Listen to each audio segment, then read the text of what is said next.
Alright, welcome back to my Dora build. This will be part 11. I'm going to give you a little warning. This might be boring for most of you. Okay, there's no construction or putting together of any parts or anything in this video. It's more of a history lesson, I guess you could say, and some of the things I discovered in doing my research. I spent about 2 nights sitting on the couch up there doing my research because I was trying to get these cars numbered right, and I got fixated on that. And the first part of this video again is me just going on about trying to number these cars, but I want to get it right, okay, or as close to being correct as I can. I did find out that the instruction booklet on the layout of some of these decals is wrong. I can say that for certain because I found some pictures of how some of the decals were laid out and the directions that got them different. So I went with what I could find on my research. And I did discover something in here that, if you remember in my first video, I talked about there was a lot of discussion. Was there one gun or was there two? And I come across something doing my research on these decals that leads me to believe there's a strong possibility there could be 2 guns. Okay? I can't believe no one else has discovered this or talked about this on any of them forums. It's nothing big. It's not something that stands out. But because I was doing my research in these decals, I come across something. So I'll be discussing that in here. So if you want to see about that, you'll have to watch the video. I did get, I know I said in last week's video that the railroad cars and the bridges were all done. Well, other than the decals and that, I can assure you they are now completed. Okay. I'll show you what I did. Decals, I don't show you me putting them on because that's pretty straightforward. If you've never put decals on before, all you do is just soak them in some warm water for 30 seconds or whatever. And you take them out and you just take and slide off. I was using a pair of tweezers to gently slide them off into their position, and then you have to mess with them to get them right. So decals are pretty straightforward. I didn't show that. But I got the photo etch on, and I'll talk about that and things. So yeah, there's no construction, no putting together anything. So this might be boring for some of you guys. But if you're interested in this gun, like I am fascinated with this thing now that I started building it, trying to figure out the mechanics of it. As far as I'm concerned, this gun is a modern marvel in the artillery field. It's unbelievable what they came up with here. So yeah, and then I get on to talking about some of the, how this thing traveled up and down the tracks. So, I'll talk about all that in the video. Because like I said, it's a pretty long video, and it's maybe a little long-winded in a couple of spots, especially in the beginning, like I said, where I got this fascination with these numbering of these cars. But yeah, and I'm tired of looking at them too. I think this is probably close to 5 weeks that I've been messing with these railroad cars. So they're done.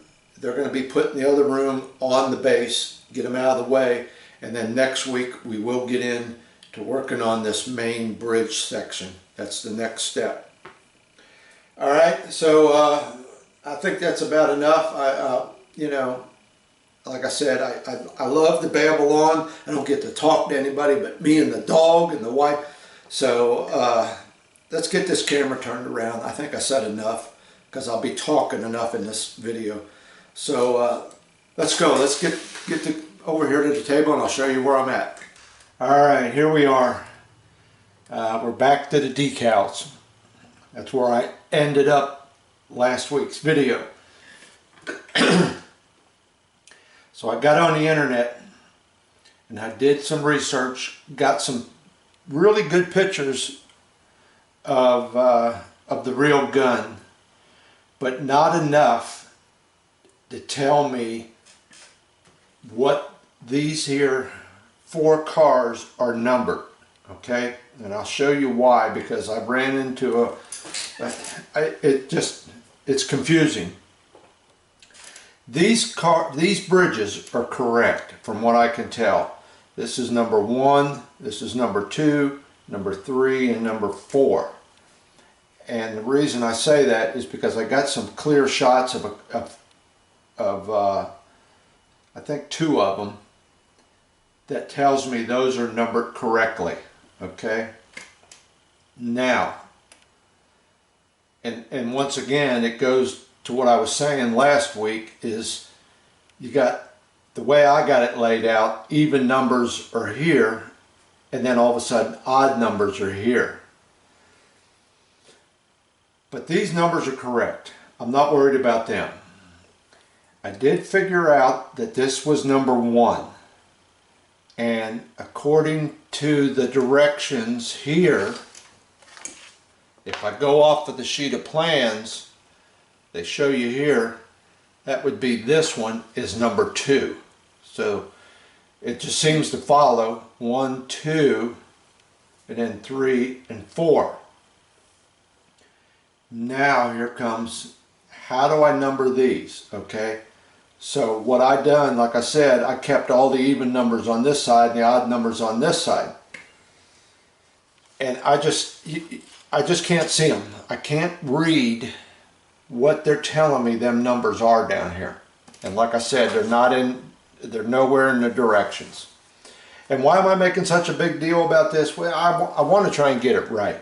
Okay.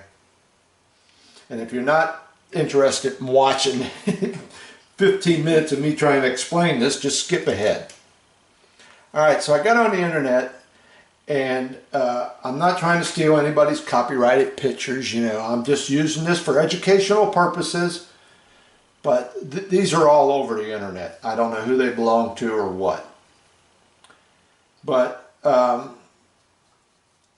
noticed something here. Well, let me get to that in a minute.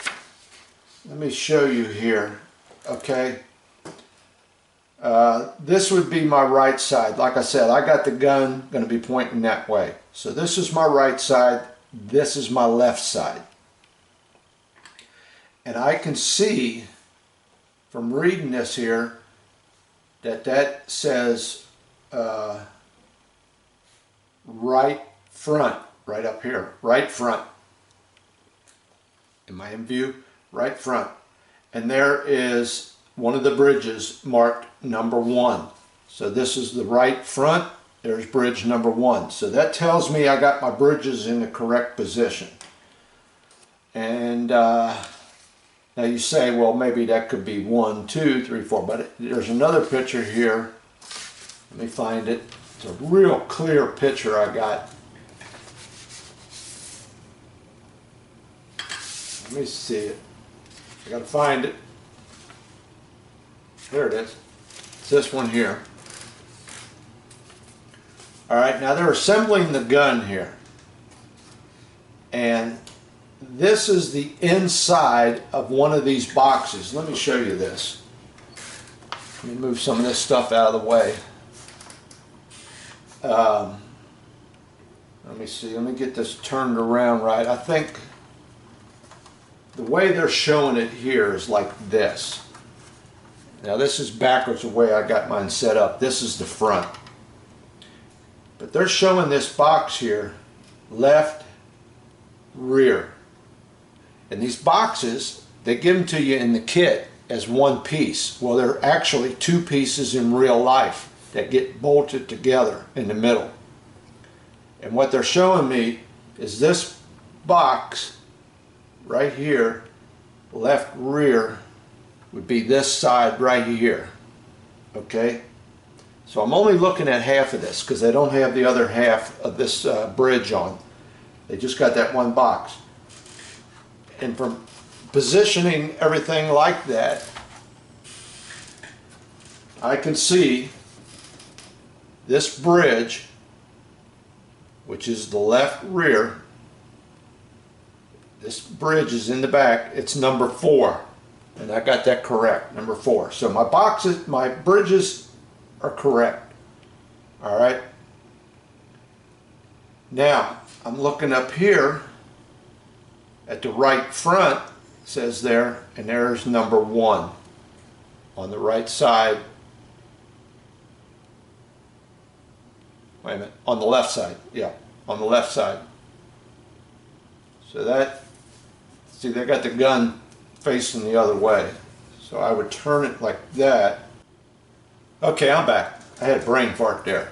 That's a bridge. I thought that was a car. That's a bridge. And there is right front, number 1.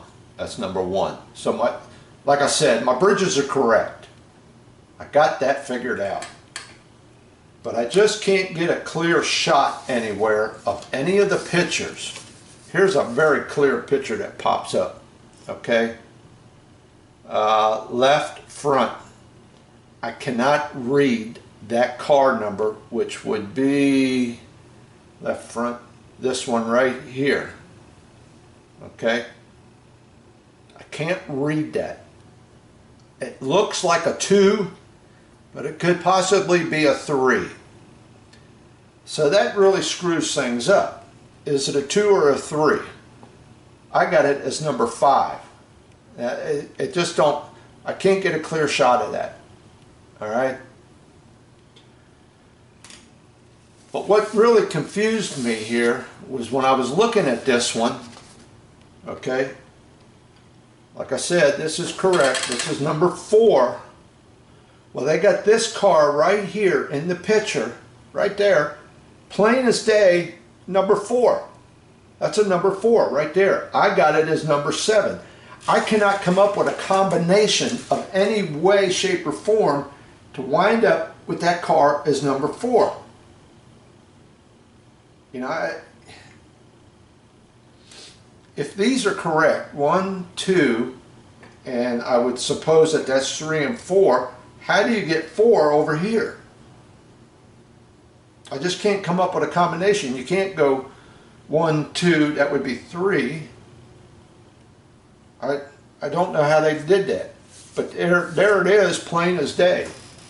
Okay, there's car number 4. There they are putting that box on the inside here. The way this picture is being shown, I would say the gun is up there. So how do you wind up a car number 4 right here? I just can't come up, like I said, there's no combination of any way to change these numbers around to wind up with that number 4. Because I got number 4 over on this. So, like I said, I've looked every which way but loose, as many pictures as I could find, and I can't figure it out. You can't tell by this because you can't hardly even see them numbers, much less read what they say. So I'm gonna stick with this. I'm gonna put the even numbers over here: 2, 6, 8, 4, 1, 5, 7, 3. That's the way I'm gonna go with it. It's the best I can come up with. Now, I got to show you guys something that in doing all this research, if you remember, and probably my first video, how I talked about there was speculation that there were 2 cars or 2 railguns made, and a lot of guys did their research and said no, there was only 1. A lot of guys are getting confused by the fact, from what I read, that one gun was called the Gustav and the other gun was called the Dora. And then when it came, I found out through some of the research, Dora was a nickname for the Gustav. So there's been a lot of argument going back and forth about was there 1 gun or was there 2 guns. Well, in my little research here, I found this here. You see this right here? How it's at an angle? This is on that larger rail car, or this thing here, the larger bridge, okay? This is on the large bridge, and it's like the directions say. This says right front. And this is where I had the problem with the decals. They gave me 4 decals, a right front, right rear, left front, left rear, where all the research I did, I can only find 2 spots where they put this on there. So what them other 2 decals are for in the rear, I have no idea. But what I'm getting at here, you see how that's at an angle right there? Check this out. Right here. And there's your Hitler. It's not at an angle. It's straight across. Okay? And I deducted from looking at some of these pictures of this in this position, this must have been at the proving grounds where they were test firing it and all that. You can see this big wall they built back here. And behind it there's a big fence with camouflage on it. So I would say this is at the testing area where they were testing out the gun. But that is definitely straight across. There's another picture of it. That is definitely straight across. So did I just stumble on something here? Is there 2 guns? One gun was made where this is straight across, and the other gun was made where it was put on there at an angle. I don't know. Now, I did see quite a few pictures of it in what I say is the testing area, and I noticed there's some things missing. On the very front of the cars here, on these bumpers, it's not painted. There's a bunch of little white decals go up there. So maybe they didn't have it completed as far as all the lettering and all the painting and all that went. And once they decided to put it out in the field, they changed that. I don't know. But you can see from these 2 pictures, there's definitely a difference. Straight across or at an angle. So is that telling me there is 2 guns, or that they changed this once they got it ready to go out into the field? I don't know. Something that some of these guys need to look into. I don't have the time or the knowledge or the resources to check that out. But that's very interesting. I thought, did I just stumble across something there?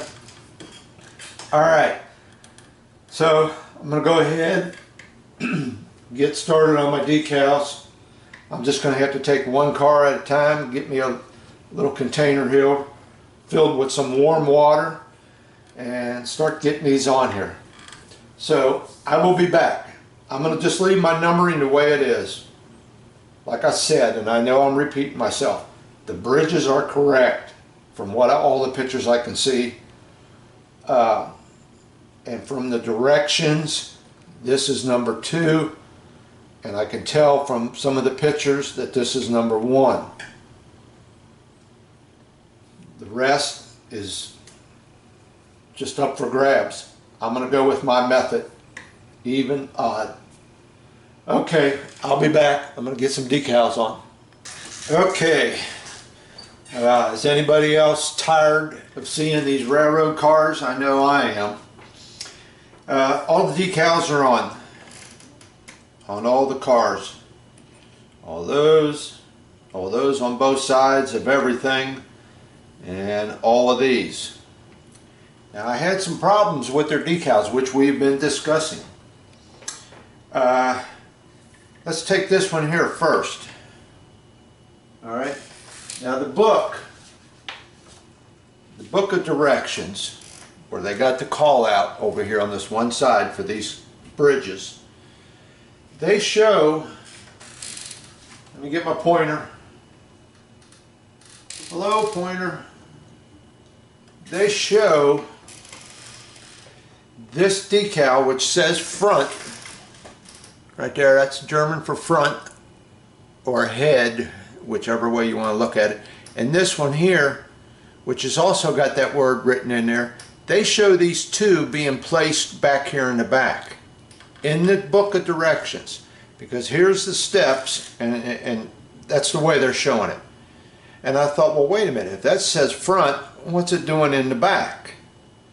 So I got this real good picture here of the railroad car, okay, and this is the way they're showing it, with this word here, front, right there, up by the steps, okay, and this little goofy looking thing here, right there.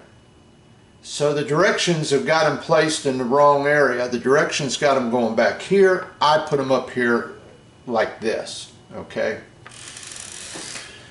So, and I did that on all of them. Now, if you take and look at the one in the back, you would think if the gun's facing this way that this would be the front, like they're showing it. But to me, I'm going with the steps being the front of this car.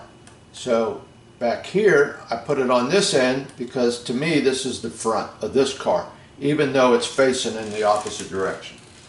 Does that make sense? No. Alright, you can see I got a couple of them. Oh, some more of the decal. I know you're getting bored with this. This is that decal right here that I was talking about earlier, how it was supposed to be underneath of this star thing right here. Alright, so instead of cutting the decal in half and ruining it, I took and cut off as close as I could to the lettering, one end of it, and shoved it as far forward as I could get it, and it pretty well fit. But I did have to cut off one edge of it, but I left all the lettering. All the lettering is still there. And the same way on the other side, I had to cut the opposite end off and shove it all the way forward. So I managed to get it on there. Alright, and decals in the front. Now they show in the directions and in the picture. Let me see if I got another picture of that one. Yeah, here it is. Here it is. This white paint they got around the edge. Now it shows going down on the bottom too. Alright, and they also show some lettering right there. I don't know what it says, but there's some lettering, and I have that. They gave me that in the decal sheet. Well, the lettering has nowhere to go. There's a piece of plastic molded in right here, and I would have to set that lettering on top of that, and it would just screw it up. It would just make it look terrible. So I eliminated that. Same way with down on the bottom. This white decal here, the stripe, is a little over a millimeter. It's about 1.5 millimeters wide. Well, down here, underneath where it's got to go, it's not even 1 millimeter wide, so it won't fit. I'd have to kind of tuck it up under, and I'm not going to screw with that. You know, I already had enough problem with these little round circles that go on here because the carrier film of the decal overlapped it. It was hanging out in midair. So I kept applying some of this microsol to it. I'd put it on there, come back an hour or so later and apply some more, trying to get that carrier film to fold around behind this bumper. And for the most part it worked out pretty good. I have to go through them again and look and make sure. And yeah, I was using this microsol. Once I got my decals on and let them set for a little bit, I came back and brushed this microsol all over them, set them down real nice. They look real good. I'm really pleased with the decal. These are nice decals. I don't know who they're made by, just says Hobby Boss on it, but it's a nice set of decals. The lettering is crisp and clear. I can see it now that it's off of that paper. I can read what it says, but I don't understand it. But yeah, they slid off real nice and went on there real good. I played hell with my knife What I was moving them around with was my knife, trying to get them level. That was a treat. But they all settled down real good. I'm pleased with them, real happy. Now, these are all the decals I got left over. Extras. There's a whole bunch of them. I don't remember what, there's 1, 2, 3, 4, there's 8 of these and 8 of these. A bunch of them numbers that I talked about, some of them stripes, bunch of them circles. Now, look at this. Decal number 22. Decal number 22. I went through my sheet. Let me get it out here. Alright. I went through this sheet that gives me the placement of my decals. You can see right here, tells me where decals are going. And then you come over here to the rear of the gun and the front of the gun. Okay. Here is decal number 21, which is, I believe, that's the circles. And then decal number 23, which is the straight line, white lines. I'm looking all over this thing. Everywhere I can think to look. There's no decal number 22. So I went back to the directions. I searched through that whole page of directions, and I did a pretty good search. There is no decal number 22. I cannot really make out what it says. I can, you know, the black, I believe, is where it was made, and I think the other one says something wagon, but I can't read the white part. It just, you almost have to soak these things in water in order for the white part to stand out, the lettering, and I'm not going to do that because I don't need it. I'm not going to soak it. But once again, to make things complicated, there's a decal number 22 and nowhere for it to go. Okay, and it was just like I was saying before, how they gave me 4 of these decals, but I'm only using 2. I don't want to get into that again because that was complicated. Alright, enough with the decals. I'm done with the decals on the cars. Okay, and they came out pretty nice. I'm really pleased with them. You can see that, how nice these came out. You can read what that says. That came out to be real nice looking, and everything else. So I got my photo etch on all the cars, and I got one of the boxes on. I got each car got one box, but 2 cars get another one. And I believe it's the ones up front, and I think it goes something like that. But I'm going to wait until I make sure where the position of this larger bridge is before I put that on there. Now I got a little touch up to do here and there. This photo etch, I can see right here and right here, a little bit of it's popping through. So I'll just get a little bit of paint on a brush and go over it. Now for the photo etch, I used Formula 560 canopy glue. Now this is almost the same consistency as Elmer's white glue, or whatever you want to call it in your country. That there, you could probably use that too. I do not like super glue. Don't like it. I got it, but I hardly ever use it. The problem with super glue is you got to put, what I done was put a dab of this canopy glue up in each corner, and then about 3 spots down each side. Well, if you tried to do that with super glue, by the time you got down to here, this is drying. But with this canopy glue, it's very forgiving. You can put it on there, you got a few minutes to work with it.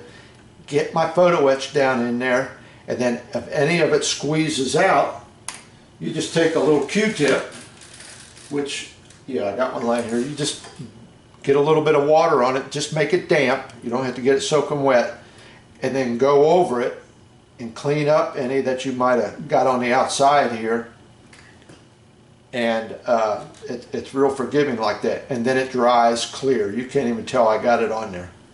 All right, and it's pretty good. I mean, that if you're going to work with photo etch, I recommend using that. That's my preference. Okay, so the photo etch is all on, the boxes are all on where they go,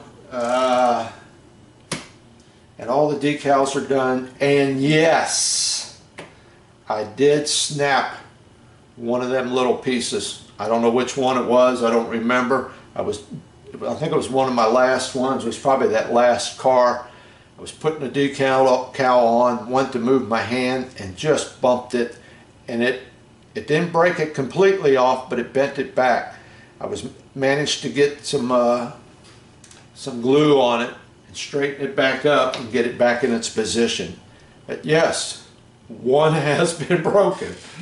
I knew that was going to happen. And these little holes here where these go together, these little pins come down out of these cars, go into these two holes. I had to take my knife and clean them out. I had to get all that paint out of there. That was such a tight fit that the paint alone, the thickness of the paint, was making it real tough to get them together. So I went in here and cleaned these up a little bit, opened them up just a fraction more, and now they fit right on there. All right, so there's how they look when they're together. Now I got a comment from a guy who talked about this numbering system. Remember how I was having so many problems trying to figure out the numbering system of the cars? And he says it probably really doesn't make any difference. This could be true. You know, the only thing I see is these two cars are different. All right, this has got some kind of little winch on it. You know, I don't know, handbrake maybe.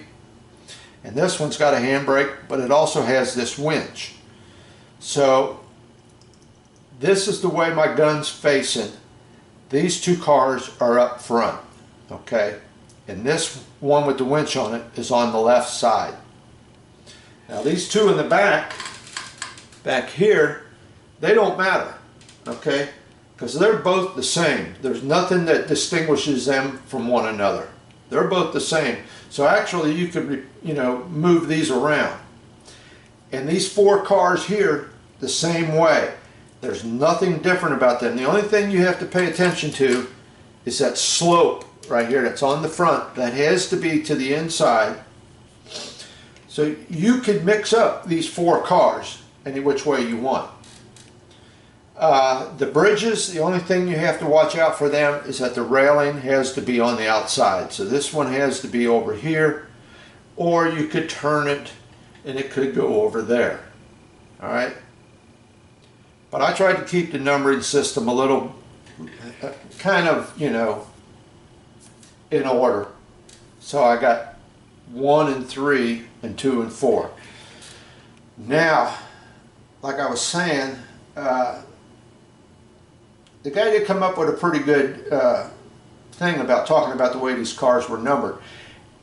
Then I got to thinking, this thing, this railroad car, when it came from, we could call it the factory or its pre-assembly area before it got to where it was going to fire the gun, I believe.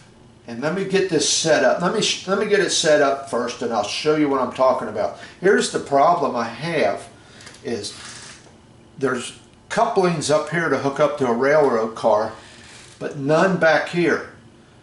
So if you took these bridges off or left the bridges on there and tried to transport this, you can't hook these two cars together. Okay? And there's a coupling in the back. All right? So that tells me something here that this is missing something, and I'll show you what it is in a minute. And I think this makes it much simpler when it gets to where it's going for them guys to put this gun together. But I got to noticing there's no railroad couplings in between here, and there's none in between here. So you can't take this bridge off and expect to hook these two cars together. It won't work. And you cannot hook this together because there's no couplings. So these bridges have to be transported on them cars already there. Now let me show you something. Hold on, let me get reset here. All right, here we are. And there she is, the big bridge. And I believe this is the front of it because of the way this is made here. There's parts going in. And you can see why I wanted to wait before I put this other box on here so I can decide where it goes. So, as we were talking, how do they transport this thing if there's no rail couplings in between some of these cars? I believe this is the way it was transported. It makes sense because now these two sections of cars with no couplings are being pulled all together because now you got this attached. And I believe that's the way she probably came from its pre-assembly area, whatever you want to call it, before it got out in the field. And then all they had to do was put together, where's the picture at? Let me see if I can find that picture. They had to put together, assemble some of this stuff. There it is. Where these boxes here, okay, that's actually supposed to be in two halves, okay? And I think it goes in here like this, all right? And that's them putting that together right here, okay? That's one half of it. So when they got to where they were going, all they had to do was assemble these boxes. There's some pieces up in here that come out and come together on the front and the back, and then set the main breech of the gun and all that up here, and then put the barrel on. So I come to the conclusion that, yeah, when it got to the field, these guys didn't have to worry about assembling this and which order these cars went in or anything. It already came to them pretty much pre-assembled, okay? So I believe that's the way she ran down the main tracks to get to where she was going. That one was on there and the other half was on this side. It only makes sense. It's the only way I can figure that it happened. The only thing I got to thinking, you know, because this is kind of a unique piece of history. And I got to, you know, they probably even had to go as far as take into consideration where they were going to go with it, where they were going to set it up so that it traveled in the correct position. So when it got to a railroad spur and went down, the barrel was in the direction they wanted it. So they either traveled with it going this way down the tracks or they traveled with it going that way, being determined by how it was going to be set up in its final position. Because, you know, they could have got to where they were going and they would have to make a Y railroad spur and all this and that to try and get it turned around. It would be much simpler if they knew what they were doing ahead of time and get it there. And knowing the Germans, they probably did. They probably had it all planned out so they could pull it in the correct direction. One thing's for certain, this is the rear, okay? So when you got to where you were going, you had to have your train cars, your engines on this end.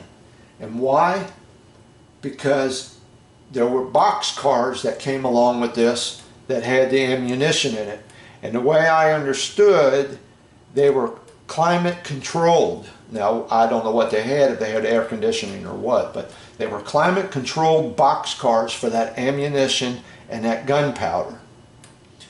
And they had to be on this end to when you got down that railroad spur to where this was set up, so they could back them cars up, the ammunition cars up to this thing, which would go up that hoist. So this all had to be planned out before they got it to where it was going. Now maybe this doesn't make a lot of, you know, hill nor beans to you guys, but it fascinates me. Alright, now I got this sitting on here. I see a problem. I always got problems. Alright, this damn thing is nearly on the table. I don't know if it would clear them railroad track or ties or not.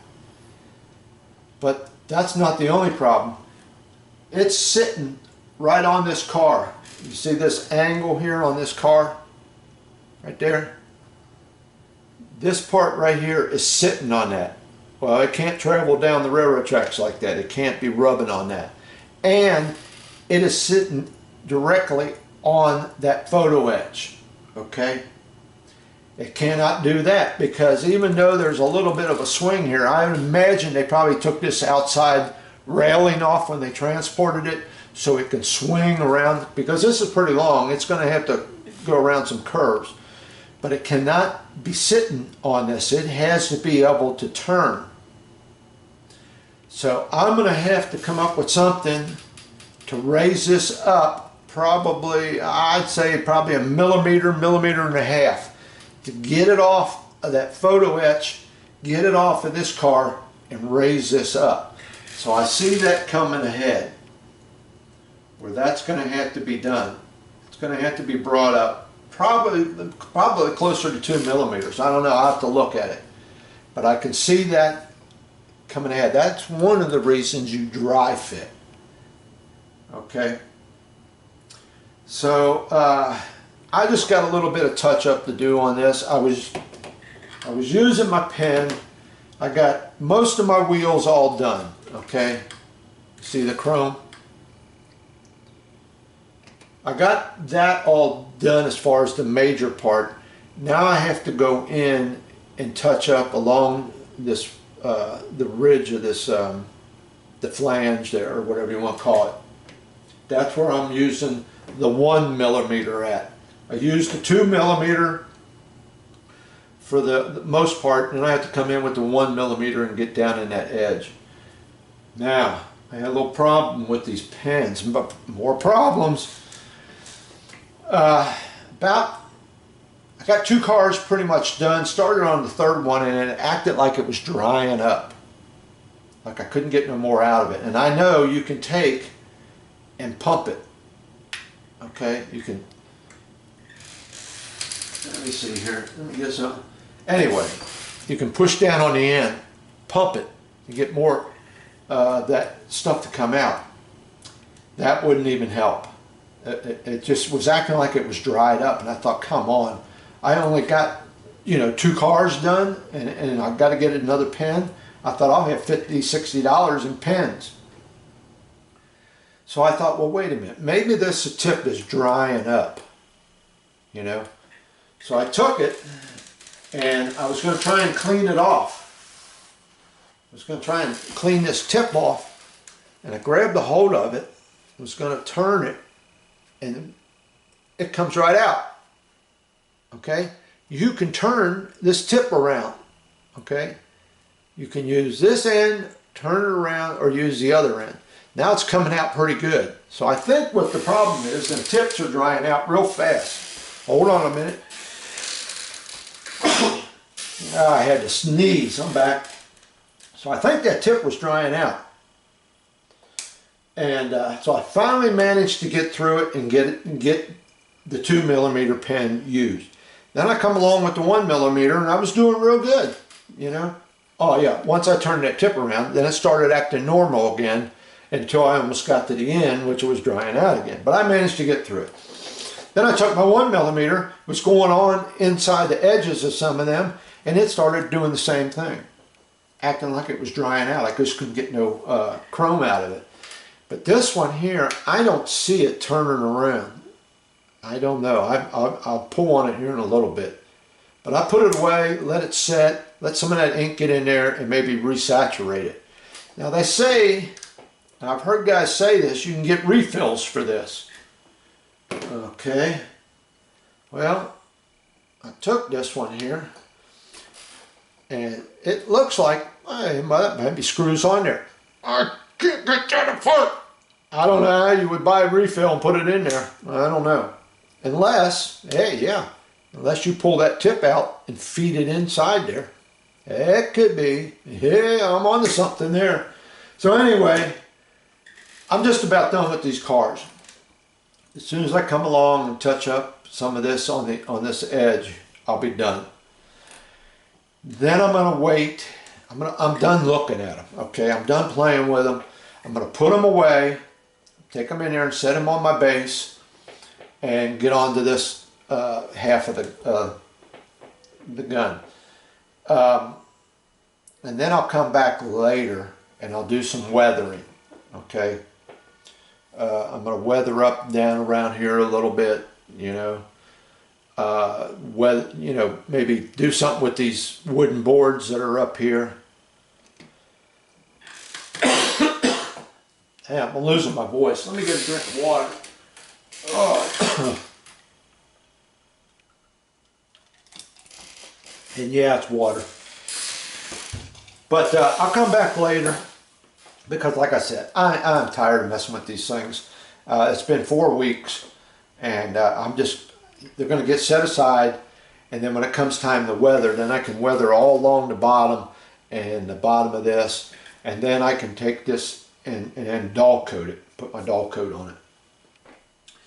But yeah, there we are. That's where I'm at. You know, the decals were a challenge trying to figure them out.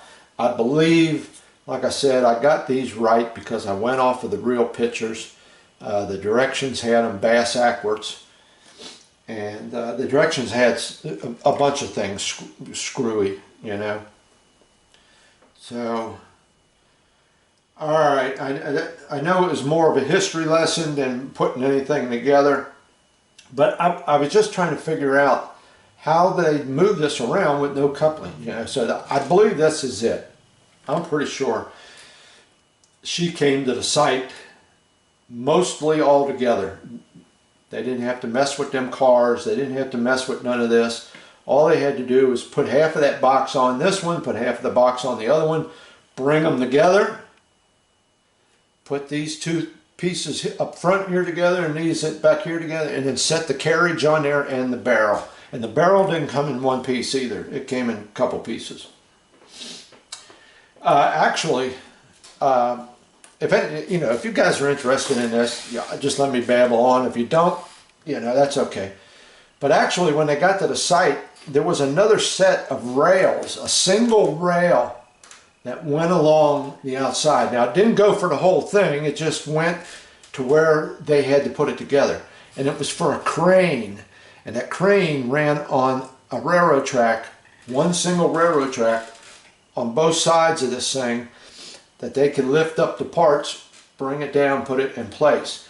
Now they might have had 2 cranes. I think more in the line they had 2 cranes, because some of this had to be awful heavy. But so that was another thing they had to do. They had to get to the site, assemble the crane, and then assemble the gun. But yeah, the cars had to be on this one end. There was a picture I was looking at somewhere, and I believe it was at the factory or the staging area, whatever you want to call it, where they had a 3rd set of railroad tracks that ran around the back of it. It was a runaround track, what you call a runaround track, so where they can move the engine from the front back to the rear. You run around.